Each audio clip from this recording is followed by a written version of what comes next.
자, 시작해 보겠습니다. 자, 이제 576페이지 한번 봐보세요. 중앙정부와 지방정부 간의 관계 모형이라고 해서 나와 있어요. 자, 이게 이제 중앙정부랑 지방자치단체, 우리식의 표현은 지방자치단체고, 원래 정상적인 표현은 좀 지방정부입니다.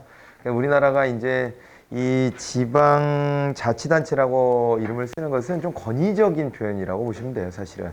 그러니까 이제 정부라고 이름 붙일 수 있는 것은 아무데나 막 붙이는 게 아니라 중앙정부만 그렇게 말을 붙일 수 있고, 그 다음에 지방에는 지방자치단체 이런 식으로 좀 격하해서 부르는 개념입니다. 어떻게 보면. 그래서 이게 우리가 이제 지방 분권을 강조하고 있는 마당에 지방정부라는 표현을 좀 더 공식적으로 쓰려고 그런 시도는 하고 있는데, 이게 이제 헌법 개정에서부터 좀 이루어져야 되는 측면이 있다라고 보고요. 아직까지는 이제 대대적으로 명칭 변경은 없어요. 그래서 우리는 그냥 지방정부라는 말 표현이나 지방자치단체라는 표현이나 뭐가 나오든 간에 그게 그거구나, 이렇게 생각하고 보시면 좋겠는데, 이 둘의 관계 설정이라는 게 왜 중요해요. 그죠? 둘의 관계 설정. 이게 어떻게 나가야 되냐. 우리가 이제 지난번 이제 개요를 잡으면서도 중앙집권적인 형태하고 이제 지방분권적인 형태에 대해서 살짝 언급을 했었는데, 이게 둘 다 장단점이 있거든요. 중앙 집권화를 했을 때 장점은 아무래도 어때요? 중앙에서 컨트롤하면 지휘자가 있는 셈이니까, 그러니까 어느 한 구석이라도 처지지 않게 만들어줄 수 있다는 게 장점이에요. 그러니까 지방끼리 경쟁을 하게 그냥 냅두잖아요. 그러면 어디는 잘 되는데 어딘 잘 안 되고 그럴 거예요. 그잖아요. 그리고 기본적인 여건상 잘 될 수밖에 없는 지역도 있고 그러지 않은 지역도 있고 뭐 그렇습니다. 그죠? 지방자치단체들 중에서도 이 주민들을 위한 복지나 이런 거 아주 잘하는 지역들이 있어요. 근데 그런 데들 보면은 대부분 다 이제 큰 대도시 이런 데일 확률이 높습니다. 왜냐하면 거기는 재원이 그래도 받쳐주잖아요. 그죠? 일개 기초자치단체가요, 조 단위 이상의 돈을 막 끌어다 쓰기 때문에 뭐 해볼 수 있는 여지들이 생기는 거예요. 그런데 농촌 지역에서 군수가 됐다. 쓸 수 있는 돈이 없어요. 기본적으로 뭐 유지 비용조차도 되기가 좀 어려워서 이제 허덕거리는 경우가 많기 때문에 새로운 복지나 이런 것들을 막 충당하기가 만만치가 않죠. 그렇죠? 예, 그리고 그렇다고 해서 재원이 앞으로 나아질 기미가 있느냐? 별로 없죠. 그러려면은 인구도 유입돼야 되고, 저 기업도 많이 유치가 돼야 되는데, 그럴 여지가 별로 없잖아요. 농촌 지역 같은 경우에는. 그러니까 이렇게 지역 간의 어떤 격차 문제가 분명히 존재하거든요. 그 격차 문제가 존재하는데, 그걸 중앙 집권화를 하면은 중앙에서 해소를 좀 해줄 수가 있습니다. 어느 만큼은. 그러니까 이 국민들한테 소득 재분배를 하는 것처럼, 지방에서도 이런 이제 지방에 대해서도 이런 이제 그 격차의 문제를 해소해 주는 것이죠. 이해되죠? 그 충분히 가능하겠죠? 자, 그렇게 함으로써 국민들이 어디에 살든 간에 대한민국의 국민이다 그러면은 대한민국 국민으로서 누려야 될 기본적인 삶의 수준을 다 채울 수가 있다. 이렇게 볼 수 있는 겁니다.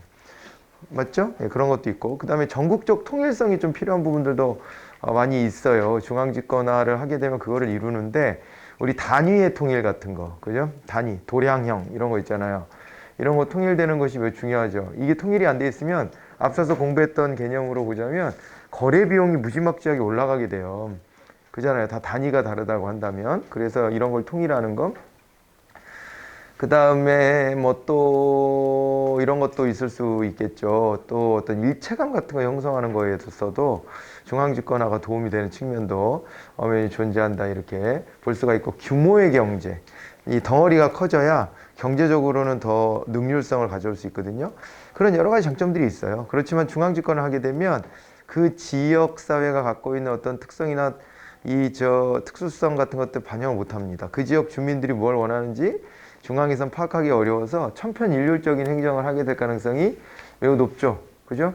이제 그런 점들을 우리가 좀 떠올려 보셔야 되고요. 이런 속에서 우리는 그러면 중앙정부와 지방정부의 관계를 어떻게 가져가야 될 것인가, 이 부분에 대한 과제가 남는 겁니다. 그래서 유형을 한번 구분을 해봤더니 이 라이트의 이 세 가지 유형은 시험에서 그래도 종종 출제되는 개념입니다. 자, 보시면은 라이트의 분류로 보면은 포괄권위형, 중첩권위형, 분리권위형 이렇게 세 가지로 나와 있는데, 여러분들이 봤을 때 어떤 게 제일 중앙집권적이에요? 어떤 게? 뭐 포괄 건의형이 가장 중앙 집권적이고만 뭘, 그죠? 그러니까 지방 정부를 먹었잖아. 에? 먹고 있잖아. 그러니까 이게 가장 어떻게 보면 중앙 집권적인 형태다 이렇게 봐야 되고요. 어떤 맥락에서 가장 좀 바람직한 형태라고 한다면 중첩건의형 정도가 될 수는 있는데, 그런데 이제 가장 분권이 잘 돼 있다. 지방 분권이 잘 돼 있다. 이렇게 따진다면은 그거는 이제 분리건의형이 되는 거예요. 그죠? 분리건의형. 분리건의형 같은 경우에는 지금 이제 연방정부랑 지방정부가 떨어져 있어요. 거기 주정부라고 나온 것은 우리나라식으로 말하면은 뭐가 돼요? 광역자치단체급 정도 된다라고 봐야 되지 않을까 보여요. 그죠?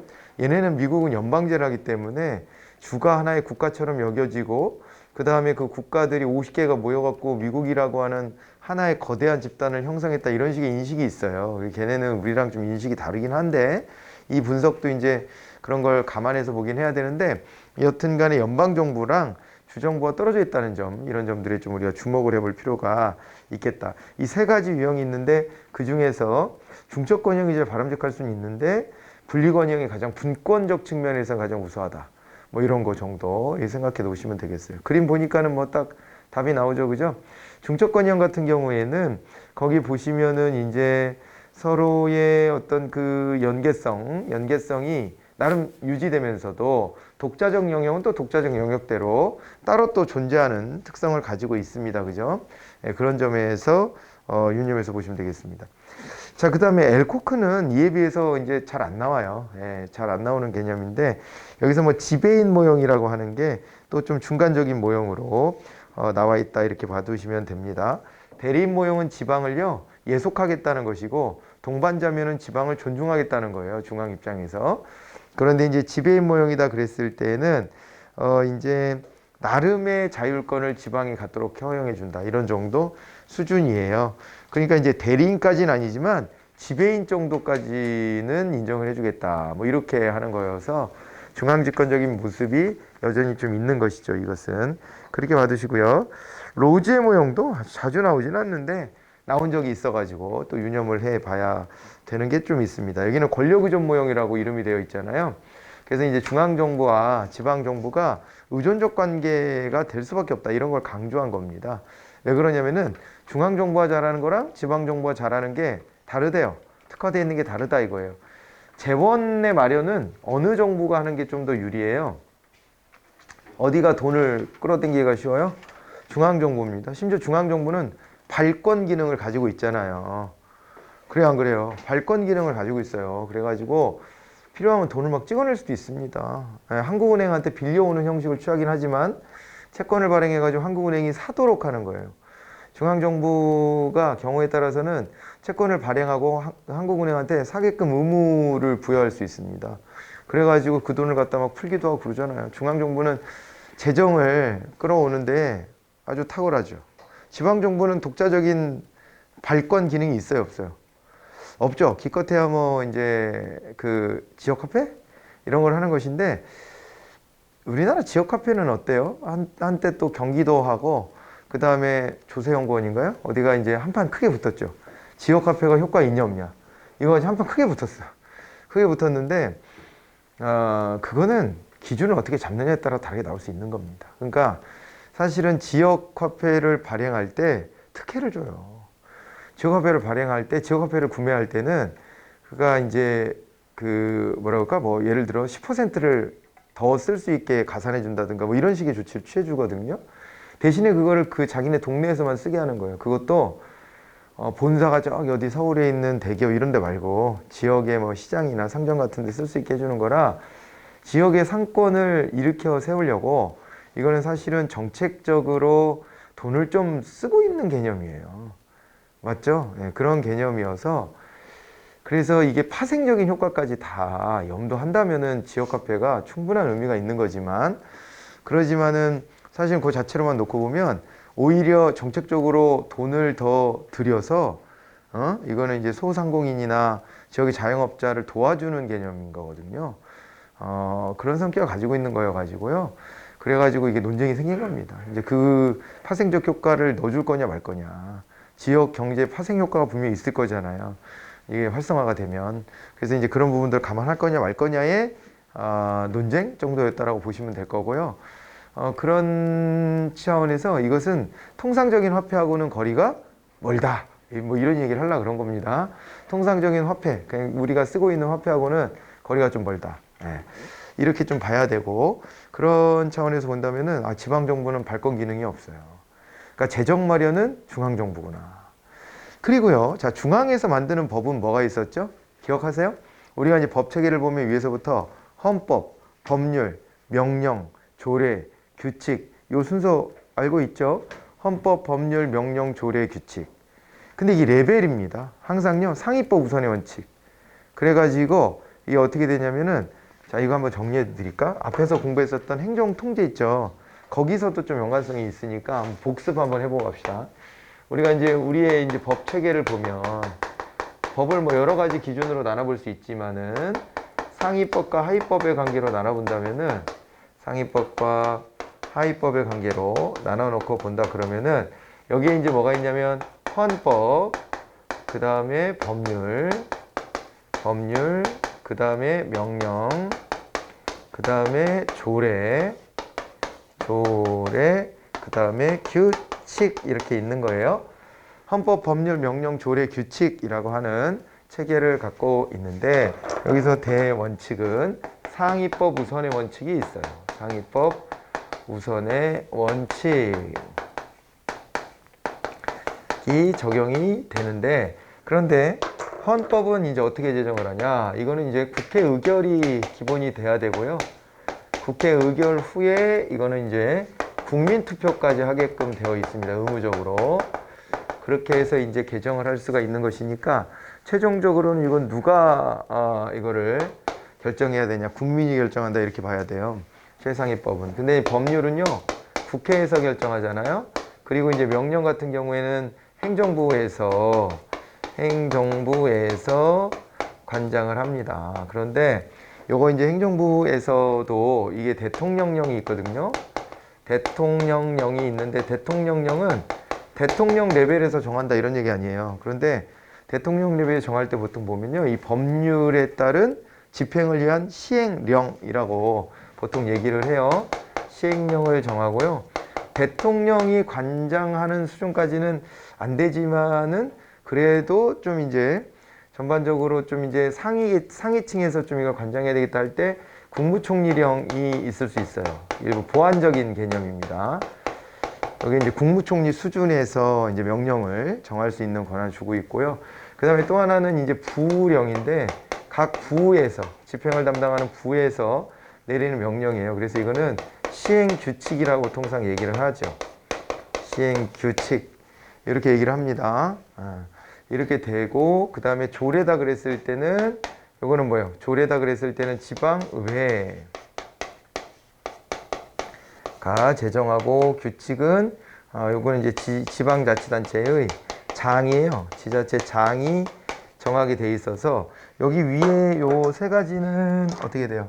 이 세 가지는 중앙정부 차원의 얘기가 되고 전국적인 차원의 얘기가 되거든요. 이게 중앙정부 차원의 얘기가 되는데 여기는 각 지방별로 지자체별로 따르게 제정을 해놓고 있게 됩니다. 그리고 또 하나 이제 견제 측면에서 하나 좀 더 우리가 좀 봐야 되는 거는 이런 게 있어요. 이게 상위법 우선의 원칙이 적용되기 때문에요. 이렇게 해가지고 요게요, 법률이 헌법에 위배되는지 여부가 재판의 전제가 됐다. 그럴 때는 요거는 헌법재판소에서요. 헌법재판소로 들고 가서 헌법재판소가 뭘 하냐면은 여기서는 위헌 법률 심판을 하죠. 위헌 법률 심판의 권한을 가지고 있어요. 네, 그래가지고 만약에 위헌이다 이래버리면은 해당 법률은 효력을 상실해버려요. 헌법을 위배할 수 없도록 하고 있는 거예요. 그죠? 그런 것도 있는데, 그런데 다른 한편으로 보자면은 또 이제 뭐도 있느냐, 이런 것도 있어요. 자, 보시면은 여기 이제 조례가 된다. 명령 있잖아요. 명령 같은 거. 명령 같은 것도 쫙 밑으로 가면 규칙 같은 것도 뭐 적용은 가능하긴 하겠지만, 어쨌건 요렇게 더 하위의 법이 이제 헌법이나 법률에 위배됐는지 여부 이렇게 표시를 해드릴까요? 요 위배 여부를 또 따지는 게 있는데요. 이거는 이제 법원에서 담당해요. 법원에서 뭘 하냐면 명령, 규칙, 처분에 대한 심사권을 가져요. 명령, 규칙, 처분, 심사권. 그래서 지난번에 특별히 언급은 안 해드렸지만은 요거가 일종의요 사법통제 수단이 되는 거예요. 행정에 대한 사법통제 수단이 됩니다. 그래서 요게 대법원에서 최종 심사권을 갖거든요. 대법원의 최종 심사권. 그래가지고 사실 정확하게 말하자면 헌법재판소 위헌법률 심판은 사법체계를 통해 가지고 국회를 견제하는 성격이 강해요.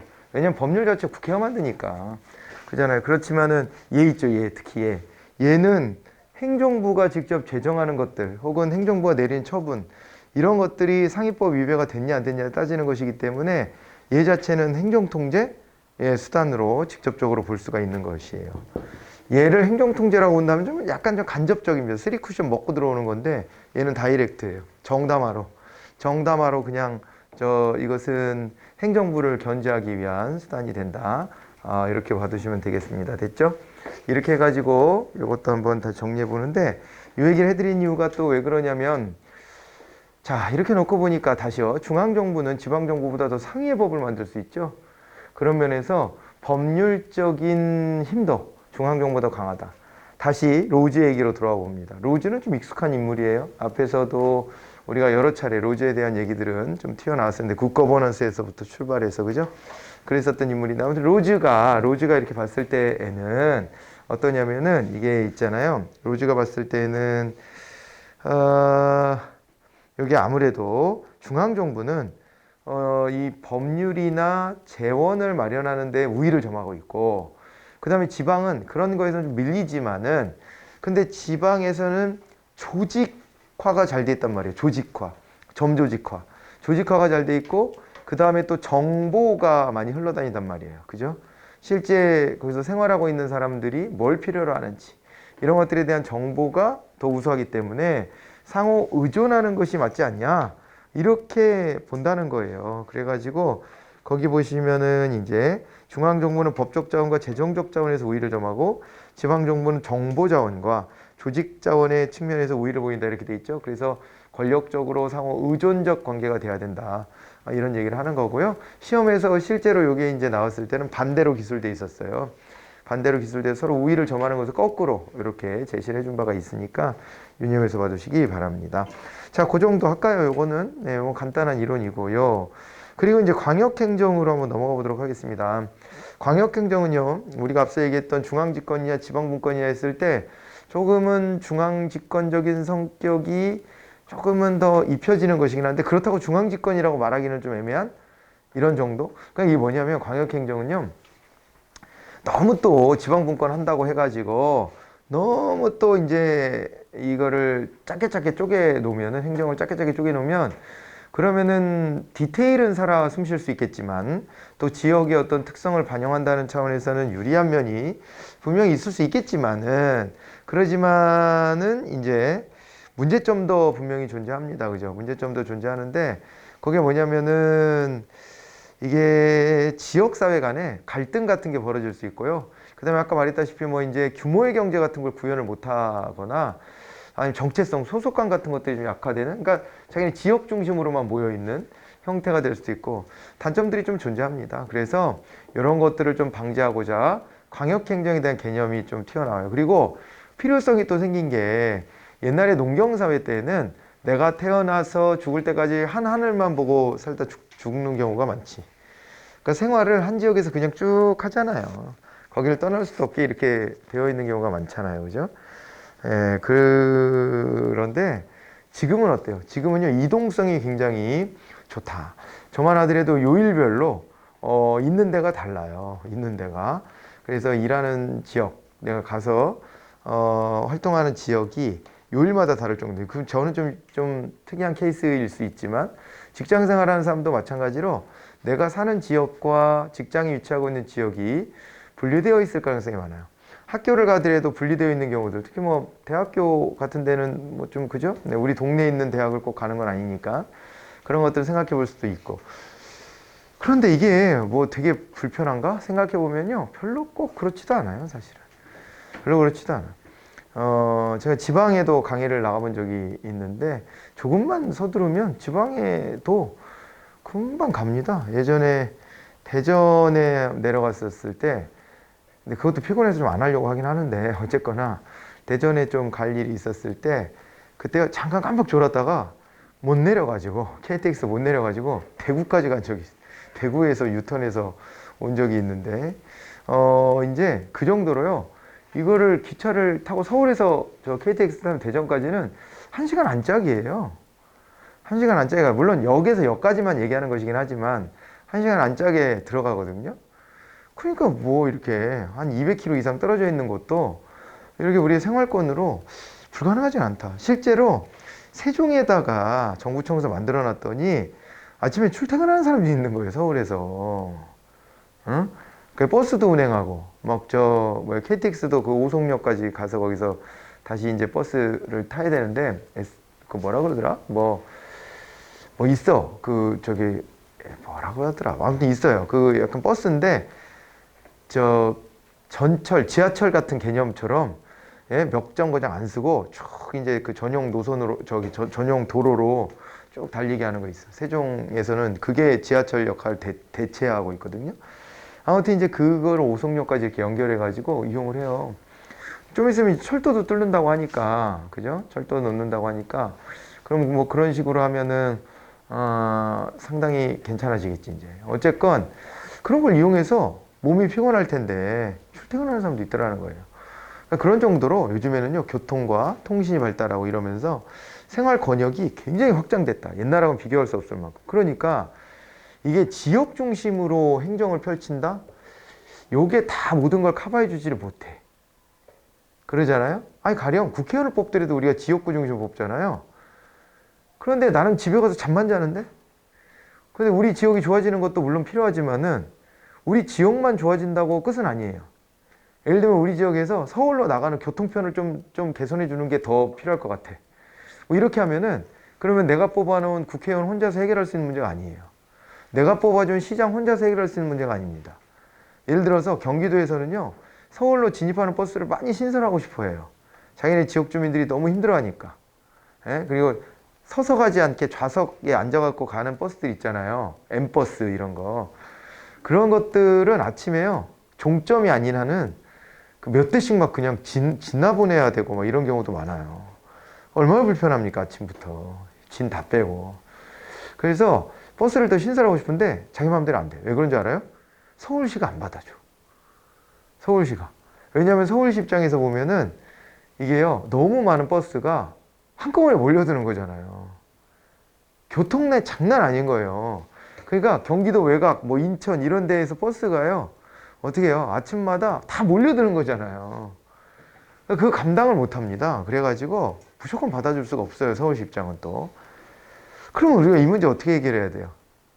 이 문제를요, 서로 모여서 머리 맞대고 해결해야 되는 거죠. 절충지점 찾아야 되겠죠. 필요해요, 안 필요해요? 이런 게 필요하죠. 이 광역행정이에요. 응?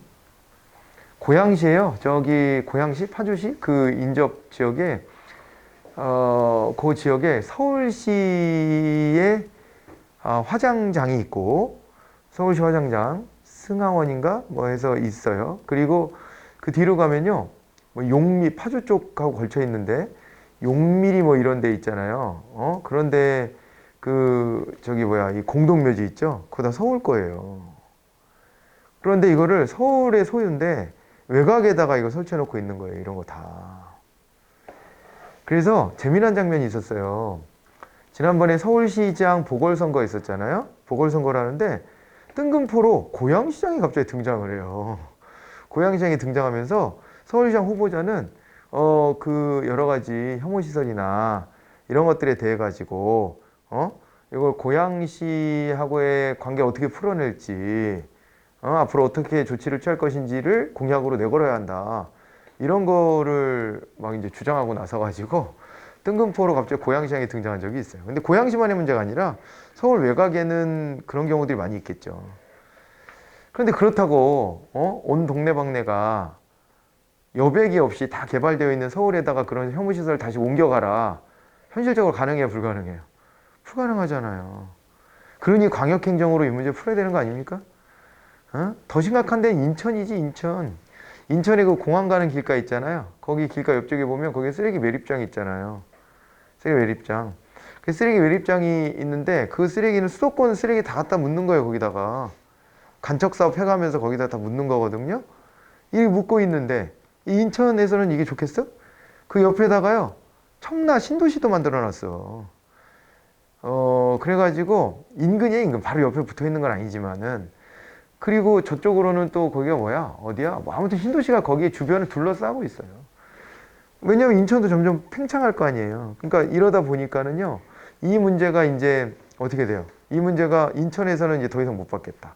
약속된 게 2020 몇 년이더라? 23년인가? 뭐 언제까지만 받기로 되어 있어요. 되어 있는데 그 이후에 문제 해결이 안 되는 거예요. 그래서 이걸 연장해달라는 서울시와 경기도의 요구에 인천시는 못 해주겠다.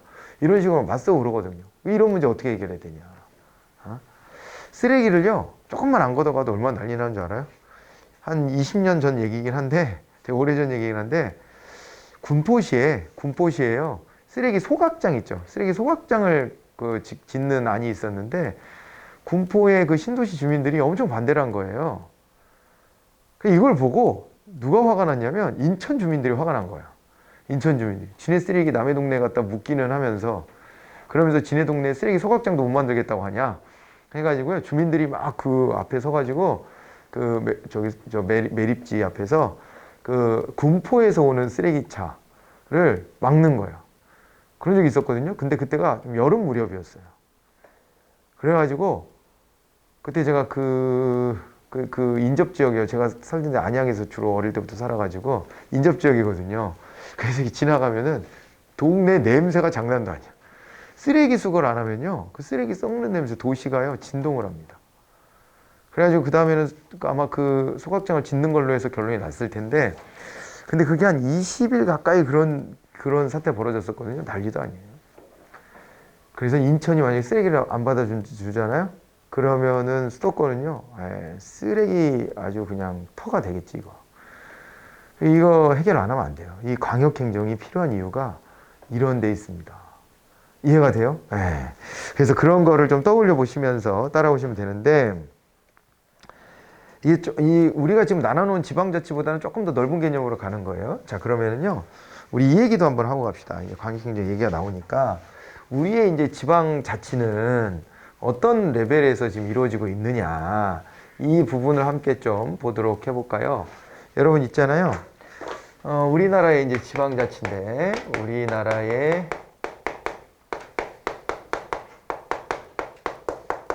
지방자치 단위를 좀 보려고 해요. 이런 게 이제 배경 지식이 있어야 이게 좀 쉽게 넘어가지고, 배경 지식이 없으면은 이거 마냥 헤매요. 이거 이제 보시면 우리나라 지방자치를 보면은 어떻게 돼 있냐면은요, 광역자치가 있고요. 광역자치가 있고, 그 다음에 기초자치라고 부르는 게 있어요. 이중으로 돼 있습니다. 이거를 있잖아요. 중층제, 지방자치라고 해요. 우리나라 지방자치는 중층제를 기반으로 해요. 기반에다가 플러스 일부 단층제가 있거든요. 단층제는 저 계단이 한 계단만 있다는 거예요. 근데 통상은 저게 이제 두 계단으로 저렇게 돼 있는 겁니다. 광역과 지방으로, 그러니까 저 기초로 두 개로 돼 있는데, 광역자치단체에 해당되는 게 뭐가 있냐면요, 일단은 서울특별시가 있습니다. 우리나라의 특별시는 몇 개가 있죠? 하나라고 하셔야 돼요. 왜냐하면 세종특별자치시가 있긴 한데, 그건 특별자치시로 따로 구분해서 오는 거예요. 특별자가 들어갔다고 같은 개념은 아니에요. 그래서 아직은 수도가 서울이죠. 이제 곧 끝날 것 같기는 한데, 이미 뭐 세종으로 행정시설도 많이 갔고, 그리고 최근에 이제 국회 이전 얘기까지 다 거의 뭐 얼추 얘기가 다 되어 있고 하면은, 청와대랑 법원만 내려가면, 대법원만 내려가면, 그럼 수도가 이제 세종으로 바뀌는 거예요. 그렇게 되면 서울의 지위를 어떻게 할지는 다시 논의가 좀 필요하긴 할 텐데, 어쨌건 지금까지는 서울이 수도여서 수도의 지위로 서울특별시라고 이렇게 지칭을 하고 있는 것이고요. 이 밑에 서울특별시의 행정구역 안에서 이제 기초자치단체로 어떤 게 있냐면 색깔 표시를 좀 해드려 볼게요. 기초자치단체로 여기에는 이렇게 한번 내려가 볼게요. 여기에는요, 뭐만 있냐면, 자, 여기에는 자치구만 포함이 됩니다. 25개의 자치구가 위치하고 있어요. 25개의 자치구가 있다. 자치구. 25개의 자치구가 있는데, 구가 구분이 좀 돼야 돼요. 이게 특별시하고요, 광역시 밑에 있는 구는 스스로 자치단체 레벨의 구예요. 그런데 그렇지 않은 데들이 있어요. 무슨 도, 밑에 있는 무슨 시인데 그 시가 50만 이상의 인구를 가지면 구를 설치할 수 있게 해줘요. 그런데 그 구는 이 자치구 레벨보다 밑에예요. 밑에. 그래서 좀 이따 써드릴 텐데 그런 거랑 좀 구분하셔야 돼요. 그래서 고양시 덕양구 이런 거하고 서울특별시 은평구는 레벨이 다른 겁니다. 그러니까 서울시 은평구의 구청장은요, 고양시장하고 형식적으로는 어깨를 나란히 하는 사이예요. 그렇게 되는 거예요. 그래서 이게 이제 레벨에서 자치구는 좀 차원이 다르고, 그 다음에 광역시가 있는데 우리나라에 광역시가 6개가 있거든요.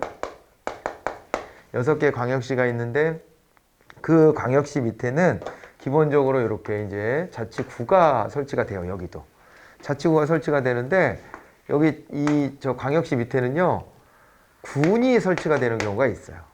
일부 예외적으로 군이 설치가 되는 경우가 있습니다. 그래서 이것도 이제 시험에서 출제가 된 바가 있고 해서 기본적으로 좀 알아둬야 될 내용인데, 구가 설치가 돼 있는 군이 설치가 되어 있는 경우가 있는데요. 그러니까 인접한 군을 흡수한 거라고 보시면 돼요. 인접한 군을.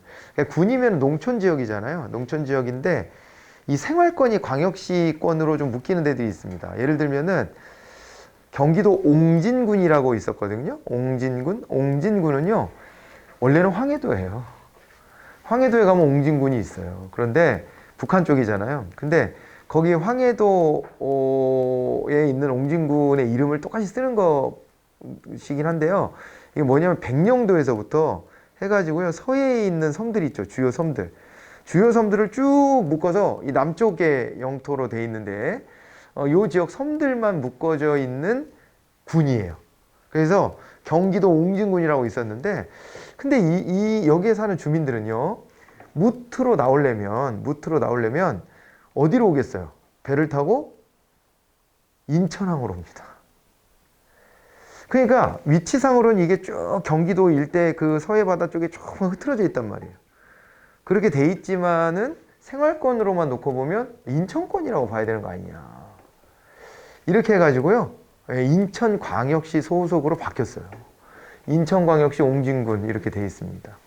그렇게 돼 있고, 그 다음에 또 하나가 강화군도 원래 경기도 강화군이었어요.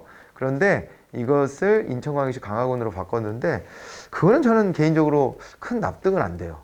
그래서 사실은 거기가 다리도 김포 쪽으로 이렇게 나오게 되어 있고 해서, 옛날 같으면은 그 뭐 인천항으로 왔다 갔다 하지만 주로 이제 서울로 올 때에도 경기도를 통해서 가게 돼 있는데, 근데 강화 군민들이 원했던 건지 이게 이제 그때 옹진군이 인천으로 넘어갈 때 거기도 넘어가더라고요. 여기 인천광역시 강화군입니다. 그렇게 돼 있고요. 그 다음에 또 뭐 부산광역시 기장군이라든가 대구광역시 달성군, 울산광역시 울주군 이런 데들이 있어요. 울산은요, 광역시로 승격할 때 울주를 먹으면서 승격했어요. 거기까지 먹어서 겨우 100만 됐는데 광역시로 막 넘어갔거든요. 그래갖고 인접지역의 행정구역을 좀 더 팽창시키면서 울주군도 포괄하고 이렇게 했거든요. 이제 그런 역사를 가지고 있습니다. 그래서 일부 지역은 이렇게 이제 군도, 광역시 밑에 군도 있다. 이렇게 봐두시면 돼요. 원래 이 서울하고 광역시는요, 그냥 광역자치단체라고는 했지만 그냥 전체가 다 뭐예요? 전체가 그냥 다 도시로 개발되어 있는 지역이에요. 그러니까 넓은 도시, 큰 도시 정도가 되는 거죠. 제가 그 기사를 다시 찾아보려고 그랬더니 없어져가지고 찾지는 못하겠는데, 제가 그 MBC 뉴스인가 어디에서 봤는데 이런 기사가 나온 적이 있어요. 서울에서요, 어디 리포트를 한 거야. 근데 별로 중요한 기사가 아니라고 생각해서 그냥 내려버렸나 봐. 없어졌더라고. 우리 수업 시간에 인용하면 좋은데 그 다 찾으려고 했더니 그때 저 그때 좀 이렇게 킵해 둘 거를 깜빡하고 냅뒀다 못 찾겠더라고. 근데 뭐냐면은요, 이런 리포팅이었어요. 이렇게 도로가 있어요. 여기가 다 개발되어 있는 지역이고, 도로가 있는데 여기 이렇게 중앙선이 있잖아요. 근데 도로 포장을 여기만 했다는 거야. 반만. 여기는 안 하고. 그래서 그거를 기자가 가서 리포팅하면서 이게 왜 이런 일이 벌어질까? 이게 하나의 그냥 여기 동네인데 왜 이런 일이 벌어졌을까 봤더니 여기를 경계로 여기는 땡땡구, 여기는 XX구 나눠져 있는 거예요. 그래서 자기네 관할이 되는 데만 포장을 한 거지 여기는 아직 안 했고. 그래서 이런 특이한 일이 벌어졌다는 식으로 리포팅을 했는데요. 저거를 통해서 우리가 느껴야 될 건 어떤 거냐면 요 기초자치단체로 자치구는 하나의 도시인데 편의상 그냥 쪼개했구나. 여기까지는 무슨 구로 하고 여기까지는 무슨 구로 한다. 그거를요. 생활권하고 큰 상관없이 그냥 자기네가 행정관리를 하는 데 있어서의 편리함을 가지고 그냥 나눈 거예요. 지역을. 아주 큰 의미가 있는 건 아니야. 그러니까. 그런데요. 여기 군이나 좀 이따 시를 쓸 건데 시하고 군은요. 하나의 단일한 생활권이에요. 생활권. 그런 점에서 자치구는 엄밀하게 말하면 시군보다는 급이 좀 낮은 거라고 봐야 돼. 엄밀하게는. 그렇게 봐야 되지만 그래도 형식적으로는 같은 레벨로 쳐주는 거예요. 같이 기초자치단체니까. 이해돼요? 서울시나 광역시는요. 여기 시장들이 행정을 사실상 다 주도하고 이거 집행에 관련해서 여기서 서포트하는 개념인데 여기는 이제 좀 이따가 바로 합시다. 여기 이제 도가 또 있거든요. 도 밑에는 뭐가 있냐면 바로 가보죠. 뭐. 도 밑에는 이렇게 군하고요. 그 다음에 시가 있어요. 도시로 개발된 적은 시인데 그런데 도하고 시군의 관계를 보면 시군이 주도권을 가져요. 기본적으로. 시군이 주도권을 갖고 도는 이 광역행정을 위해서 뒤에서 서포팅 해주는 정도의 입장을 하는 거예요. 그러니까 여기가 더 주도권이 있어요. 구보다. 근데 여기가 더 주도권이 있어요. 왜냐하면 이게 단일한 하나의 생활권이기 때문에. 각자 독자적인 생활권이기 때문에 여기 단위의 자율권을 주는 게 필요한 거예요. 이해가 되죠? 그렇게 이제 구성이 되어 있는 겁니다. 그리고 이렇게 시 지역 중에 시는 이제 5만 이상 도시여야 되거든요. 대부분의 지역이 도시로 개발되어 있는 거 5만 이상이면 시가 되는데 시가 더 팽창하다 보면 이렇게도 되고 막 하는 거예요. 광역시가 되고. 그래서 이건 하나의 그냥 대도시 정도고 도는요. 도시와 농촌을 포괄적으로 아우르고 있는 단위 정도라고 생각하시면 됩니다. 면적도 훨씬 넓고, 그죠? 그렇게 됩니다. 그래서 서울특별시, 광역시, 도가 이제 광역자치단체, 그리고 그 아래에 자치구, 시군이 있는데 이건 기초자치단체 이렇게 나눠서 보시면 되고 기본적으로요. 여기는 중충제잖아요. 그런데 여기다가 플러스 해가지고 또 뭐가 있냐면 세종특별자치시가 있습니다. 세종특별자치시가 있어요. 자치시. 세종특별자치시가 있고 그 다음에 제주특별자치도가 있어요.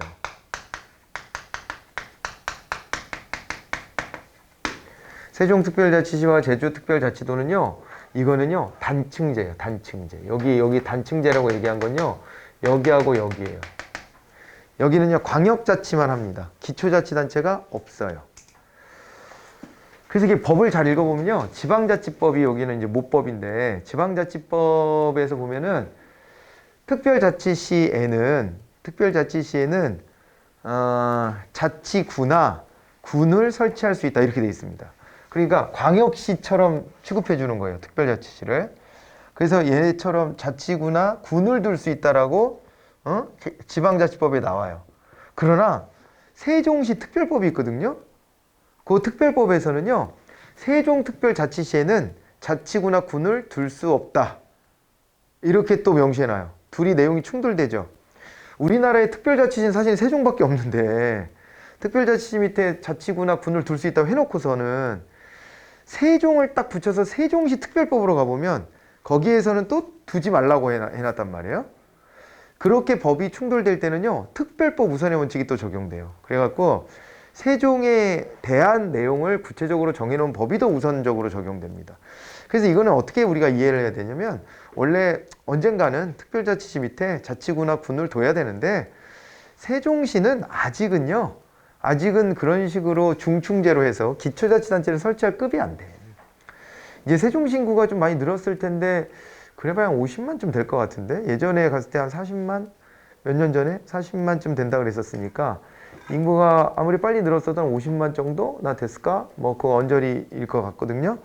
제가 정확하게 통계는 안 봤지만 그 정도 수준인데 그 밑에다가 자치구를 설치하는 것은 행정의 효율성에서 좀 벗어날 수 있다. 너무 지나치게 디테일하게 쪼개버리면 이 행정의 효율성이 떨어진다라고 보는 거죠. 그래서 아직은 자치구나 군을 두지 마. 이렇게 하고 있는 정도? 그렇게 이해하시면 되고, 제주특별자치도에는요, 이게 특별자치도가 되기 전에 그냥 도였어요, 제주도도. 그랬을 때는 그 밑에 기초자치단체가 있었습니다. 많을 땐 4개가 있었지. 많을 땐 4개가 있었어요. 제주시, 북제주군, 그 다음에 서귀포시, 남제주군. 이 4개까지 있었는데, 그게 이제 통합이 돼가지고, 지금은 북제주군, 남제주군이라는 행정단위는 없어졌어요. 없어지고, 이게 통합돼갖고 그냥 제주도가 이렇게 좀 옆으로 이렇게 럭비공이 누워있는 것처럼 생겼잖아요. 근데 이제 위아래 남북으로 반을 툭 잘라갖고, 위에는 제주시, 밑에는 서귀포시 이렇게 돼 있는데, 거기 분명히 시가 있거든요. 시가 있지만은 그것은 어느 단위라고 해야 되냐면 행정단위예요. 여기까지만 여기가 자치단위거든요. 자치단위가 되고요. 그 다음에 그 밑에는 그냥 온리 행정단위기만 한 것들이 있어요. 그래서 제주특별자치도 밑에 이렇게 내려가 보면 여기에 행정적 시가 있어요. 이 자치단위로서의 시가 아니라 그냥 행정시가 있는 거예요. 그래서 저기 시장은 도지사가 임명합니다. 임명해요. 그렇게 하고요. 그 다음에 이렇게 받으시고, 그 다음에 여기 시 중에서도요, 여기도 마찬가지로 행정적인 구가 있어요. 행정구가 설치될 수 있는데, 행정구는 50만 이상 일대 설치가 가능해요. 근데 설치 안 해도 돼요. 꼭 설치하라고 의무는 아니에요. 자기네 필요하다고 생각하면 설치하는데, 대부분 다 설치해 놨어요. 그런데 안 하고 있는 지역이 하나가 있어. 부천. 부천 같은 경우는요, 원래 구가 있었거든요. 행정구가. 그런데 행정구를 폐지했습니다. 부천은. 왜냐하면 부천시 차원에서 직접 찾아가는 행정을 하겠다. 굳이 그 밑에 구를 또 설치할 필요가 없는 것 같다. 그러고 폐지해버렸는데 예외적인 경우이고요. 어쨌건 여기까지만 자치단이고 여기는 그냥 행정단일 뿐이에요. 구분을 하셔야 돼요. 구분하라는 문제가 나올 수 있으니까 잘 봐두셔야 돼요. 그리고 또 하나 좀 보셔야 되는 거는 이 시 중에서요. 여기는 시 있죠. 시 중에서 100만 이상 도시 있잖아요. 100만 이상은 내년부터 출범하는 건데 특례시 2022년부터 출범하게 되어 있습니다. 지금 한참 준비 중이에요. 이 특례시가 돼요. 특례시가 되는데 광역시급인데 원래는 승격시켜주자면 시켜줄 수 있지만 더 이상 광역시를 안 만들려고 해요. 왜냐하면 광역시로 승격을 시켜주면 광역자치단체가 너무 많아지고 그리고 또 이제 도 밑에 있는 아주 주요한 지역들이 다 떨어져 나가는 것이어서 더 이상 안 해주려고 합니다. 그래서 사실은 울산광역시하고요 수원시의 인구가 거의 비슷해요. 한 130만 뭐 이 정도 거의 비슷한데 울산광역시가 됐잖아요. 근데 수원은 안 해줘. 심지어 울산은 아까도 말했지만 인접지역을 편입시키면서 그 인구를 확보한 거거든요. 근데 수원은 가만히 있었더니 그 지역 안에 막 인구가 늘어가지고 그냥 자연스럽게 130만까지 간 도시예요. 그런데 여기를 광역시로 승격시켜 주지를 못합니다. 만약에 수원을 시켜주면 인구 기준으로 시켜주면 동시에 뭐 100만이 넘는 고양시나 용인시나 이런 지역도 광역시 하겠다고 할 것이고 그리고 그걸 노리고 저 밑에 가면은요 저 어디에요 창원 있잖아. 창원 거기가 창원이 인접한 마산하고 진해를 합쳐가지고 통합 창원시로 바꿨거든요. 그런 식으로 해서 100만 이상을 만들어서 일부러 몸집을 키워놓은 케이스예요. 광역시 하겠다고. 그랬는데 이거를 다 승격시켜줘 버리면 경기도는요 정말 너덜너덜해지는 거야 이제. 그리고 100만 유사 도시들이 있어요. 성남시 여기가 거의 100만 언저리에 와 있고 그 다음에 또 우리도 통합해서 100만 하자는 지역들이 있어요. 그런 데들까지 나타나게 되면은 그러면은 진짜로 지금의 이 자치 단위가 다 흔들려요. 그러니까 안 해주는 거예요. 안 해주는 대신에 근데 이게 대도시니까 여기에 행정적인 어떤 그 특혜는 좀 줘야 되겠다. 해가지고 똑같은 이 기초자치단체로 봐서는 안 되겠다 해가지고 특례시제도 이제 도입을 한 거예요. 광역시는 못 해주니까 그냥 특례시 정도에 만족해 이렇게 한 건데 그래갖고 이름도 이제 곧 고양특례시 이런 식으로 이제 부르게 될 거예요. 특례시가 이제 출범을 합니다. 그러다 보니까 약간 또 소외감을 느끼는 데가 있어요. 그게 어디냐면 전라북도 같은 데는 100만 이상 가는 도시가 전혀 없죠. 그런데 전주라고 하는 아주 유서 깊은 도시가 위치하고 있고, 그 다음에 충청북도에서도 100만 가는 도시가 없는데, 그런데 거긴 청주라고 하는 또 유서 깊은 도시가 있어요. 그죠? 충남도 지금 현재는 100만 이상 도시가 없지만, 대전이 원래 충남 안에 있었던 건데 광역시가 됐잖아요. 이제 그런 데들이 있는데, 충북이나 전북에는 없어요. 예. 아니, 그런데 인구가 여기가 오히려 전주나 청주는 그 명성에 걸맞지 않게 인구가 오히려 좀 줄어들어 왔던 그런 케이스입니다. 최근에 다시 인구를 또 확장하기 위해서 노력을 하고 있고, 청주 같은 경우에 인접하고 있는 청원군을 또 통합해가지고 몸집을 좀 불리기도 하고 막 이랬거든요. 전주도 옆에 있는 완주군하고 통합하려고 했는데 완주에서 싫어! 그래가지고 못하고 있고, 아무튼 이런 정도인데, 여기는 도청 소재지로서 행정 소요가 굉장히 많은 곳이잖아요. 그래갖고 여지를 좀 남겨놨어요. 특례시로 지정하는 것은 100만 이상 도시인데, 그런데 그렇지 않더라도 지방의 어떤 그 지방의 분권이나 이런 것들 위해서 행정 소요가 아주 많고 이런 도시는 특례시에 준하는 처우를 할 수 있다라는 걸 여지를 줘놨어요. 여지를 줘놓고, 근데 요거는 인구 100만 기준으로 하고 있다. 그래서 시험에 만약에 광역시는 인구 100만 이상 도시다 이렇게 하면은 지금은 틀려요. 옛날엔 그런 기준이 있었지만 지금 광역시 더 이상 안 해줄 거기 때문에 그런 기준 자체가 없어. 안 나와. 안 나오고 100만 기준은 요걸로 이제 바뀌었어요. 요걸로 와야 되고요. 그 다음에 아까 말씀드렸지만 여기 이제 시는 기본적으로 시는 5만 이상, 5만 이상이 될 때 시가 될 수 있어요. 인구 기준으로 그래요. 그리고 또 인구 기준이 있는 게 있어요. 군 밑에 보면은 요 밑에 읍하고 면이 있잖아요. 근데 읍하고 면의 차이는 뭐냐면 읍은 인구가 2만 이상으로 대부분의 지역이 도시로 개발되어 있는 거예요. 도시 지역으로. 그러나 5만은 안 돼가지고 그냥 읍이에요. 그리고 요즘에는요, 인구가 읍 자체가 5만이 넘더라도 독자적인 시로 승격을 잘 안 해주고 차라리 그럴 바에는 군 전체를 시로 승격시켜줘 버리고 그래요. 왜냐면은 그렇게 해버리면은 그 군에서 또 발전되는 데가 독립해 나가니까 나머지 군 지역이 좀 소외되고 막 이래요. 그래가지고 이게 이제 전체적으로 그냥 시로 승격시켜주고, 아무튼 그 안에서 읍은 2만 이상의 약간 도시 지역이라고 봐야 되고요. 면은 이제 그렇지 않은 데들이에요. 그런 정도 기준이에요. 근데 읍이요, 2만이 안 되더라도 읍이 되는 경우가 있긴 있어요. 군청을 소재하면은 읍으로 또 해주기도 해요. 너무 디테일한 부분입니다. 아무튼 근데 인구 기준 아까 얘기 나와서 참고로 2만, 5만, 그리고 특례시는 100만. 요 기준이 있다. 그런 정도 파악해 놓으시면 될 것 같아요. 자, 그리고 또 자치구 밑에는 뭐가 있냐면 동이 있어요. 동이 있고, 여기 시 밑에, 여기 행정구는 있을 수도 있고 없을 수도 있고 그런 거잖아요. 이거는 그렇게 되고, 요 밑에는요, 동, 면이 다 있을 수 있어요. 왜냐면은 도농 복합형 도시들이 있거든요. 도농 복합형 도시가 있기 때문에 그래 농촌 지역에는 읍면, 도시 지역은 동, 이렇게 또 같이 섞여 있어요. 그리고 여기도 마찬가지예요. 세종특별자치시나 제주특별자치도의 행정시 밑에도 여기 각각 다 동, 읍면이 요 밑에 다 있어요. 동, 읍면이 이렇게 들어갑니다. 네, 됐죠? 이 정도는 기본적으로 좀 파악을 해놓고 있어야 돼요.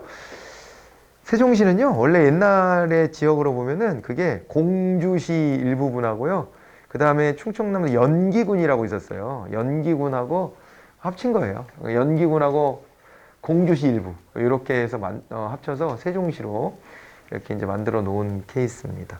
곡절이 많았죠. 세종시 만들 때에도 지금 이제 그 끝자락에 와 있지만은 이거를 뭐 2002년 대선 때 노무현 후보가 충청 지역의 표심을 자극하는 하나의 또 방편이기도 하고, 또 이제 노무현 정부는 지방분권에 대한 의지가 확고하긴 했어요. 그래가지고 너무 서울 수도권 중심으로 돼 있는 것을 분산시키려고 했거든요.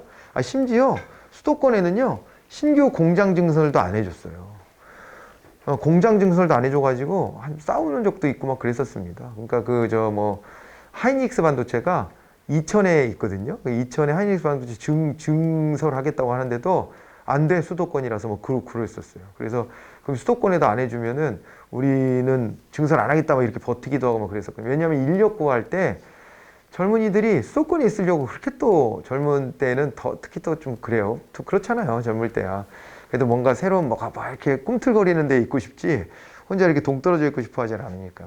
그냥 하이닉스 반도체가 청주에도 있는데 그런데 그쪽보다는 수도권에다 증설하려고 그렇게 했는데 막 맞고 그랬었어요. 노무현 정부 때. 그 정도로 이제 의지도 있었고 해서 수도를 이전하자 그러고 이제 이거를 이제 구상을 하고 대선 공약으로 걸고 그래서 득표에도 좀 짭짤한 재미도 좀 보고 그렇게 하고 실제로 이거를 이제 공약을 이행하려고 했는데 예, 가로막혔죠. 반대하는 사람들이 헌법재판소까지 끌고 갔어요. 그래가지고 헌법재판소에서도 관습적으로 봤을 때 우리가 서울을 수도라고 인식한 지가 조선시대 때부터 지금까지인데 이거를 그 행정수반이 일방적으로 결정해서 바꾸는 것은 그거는 옳지 않은 것 같다 해가지고요. 뭐 그런 결론까지 나는 바람에 그래가지고 결국에는 야 그래? 그럼 내 권한으로 되는 게 뭐야? 내 권한으로 되는 거. 그래 행정기관 다 내려가. 뭐 이런 식으로 이제 해버린 거예요. 그래서 행정중심 복합도시 뭐 이런 식의 이제 표현을 했죠. 그래가지고 수도 이전까지는 못하고 이제 그렇게 했어요. 근데 수도 이전 하려면 국민 투표를 붙이는 방법은 있었거든요.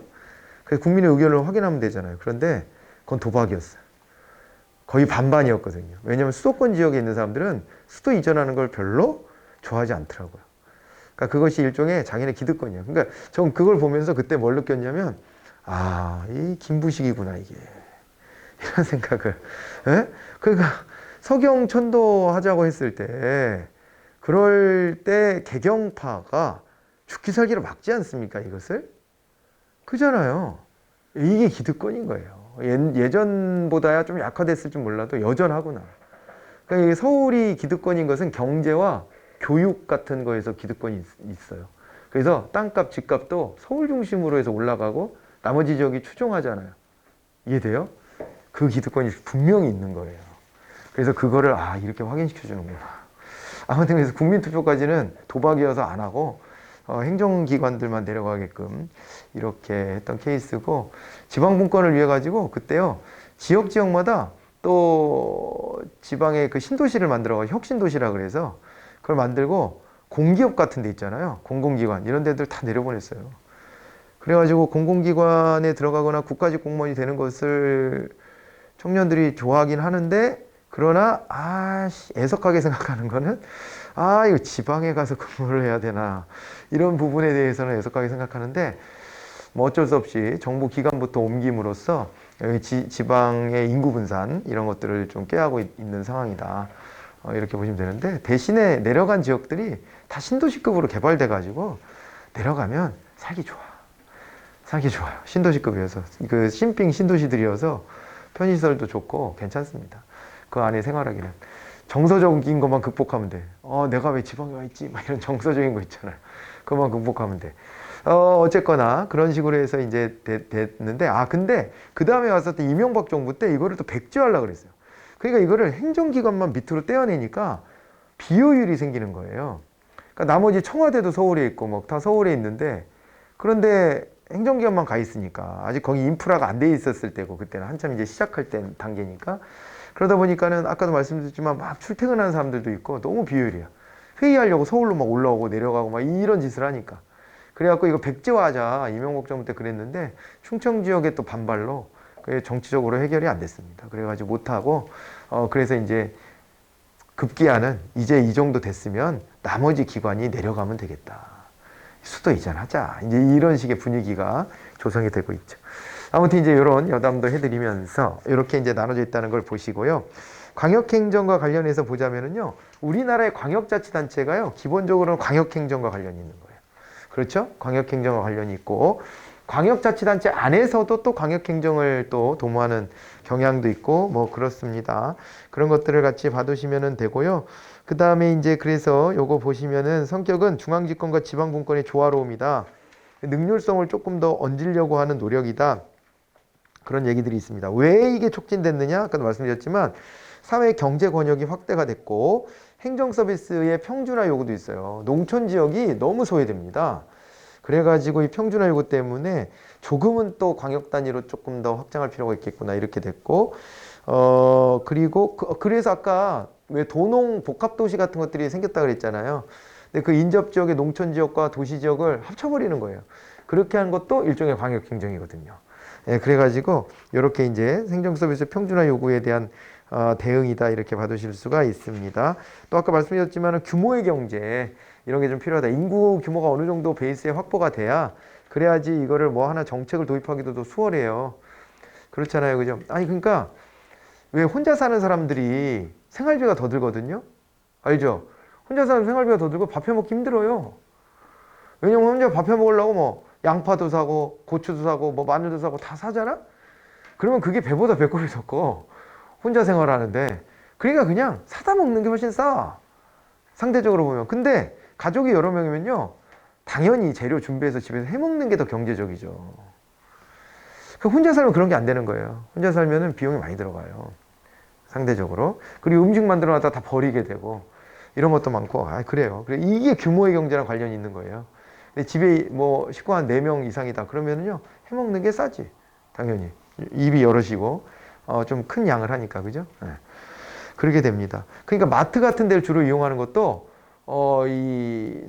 가구의 구성원 수가 좀 많을 때 마트 같은 데를 주로 가고 혼자 살면 마트 갈 일이 있어요? 마트 가서 대용량으로 사다 놔봐야 나중에 다 버리기 바빠. 예? 그러니까는 그렇게 안 하고 이제 여기 뭐 편의점 같은 데에서 거의 수급을 한다든가 이런 식으로 많이 하겠죠. 근데 편의점도 요즘에는 경쟁하다 보니까 좀 싸게 파는 물건들이 많이 생겨서 다행입니다만은 한때는 편의점은 무조건 마트보다는 비쌌었거든요. 그런 저런 것들을 따져보면 혼자 살면은 그런 점에서 좀 불리한 점들이 많이 있었어요. 요즘에 근데 1인 가구를 타겟팅하는 업체들이 많이 생겨서 조금 나아요. 좀 나아지긴 했지만 기본적으로 규모의 경제라는 거를 그러니까 혼자서는 못해 1인 가구가. 그런데 그거를 업체가 한 거예요. 업체가 규모의 경제를 혼자 사는 가구를 타겟팅 해가지고 그렇게 하다 보니까 혼자 사는 가구들도 좀 예전보다 생활비를 좀 절감할 수 있는 요소가 생긴 거죠. 뭐 그런 식이에요. 통신사조차도요 한 집에서 결합을 하면 싸게 해주잖아. 그렇잖아요. 근데 혼자 있으면 그런 거 못 누리잖아요. 이런 거 많아요. 이런 거 많아. 심지어 국가가 재난지원금 주는데도 가구 구성원이 많으면은 그죠? 소득 수준을 따졌을 때 이렇게 대상자가 되기가 쉬운데 혼자 사는 사람 대상자 되기도 어렵고 여러 가지로 불편합니다. 예, 그리고 세금 감면 혜택도 줘요. 부양해야 될 가족이 많으면 혼자 살면 그게 안 돼. 그거를 이른바 싱글세라고 돼요. 혼자 거주하는 사람은요 있는 세금 다 내야 돼요. 그래가지고 혜택을 못 보기 때문에 거꾸로 얘기하면 세금을 더 많이 내는 거지. 이런 것들의 불리함이 있어요. 이게 다 규모의 경제랑 관련된 거예요. 그래서 이게 지역도 주변 지역이 결합하면 광역행정을 하면 규모의 경제가 실현될 수 있다 이렇게 봐두시면 되는 거예요. 아시겠죠? 네, 이렇게까지 봐두시고요. 그 처리 방식이 나왔는데 요거는 제가 또 한 판 또 이게 판서를 해가지고 정리를 한번 해드려야 돼. 이거를요 읽어보시면 이해는 될 텐데 너무 복잡하고 많아요. 그래가지고 이렇게 보기에는 힘들 겁니다. 그래가지고 이거를 제가 이제 판서 형식으로 다시 한번 해드릴 테니까 그거 이제 잠깐 쉬었다가 다시 뵙는 걸로 하죠. 예, 쉬었다 오세요.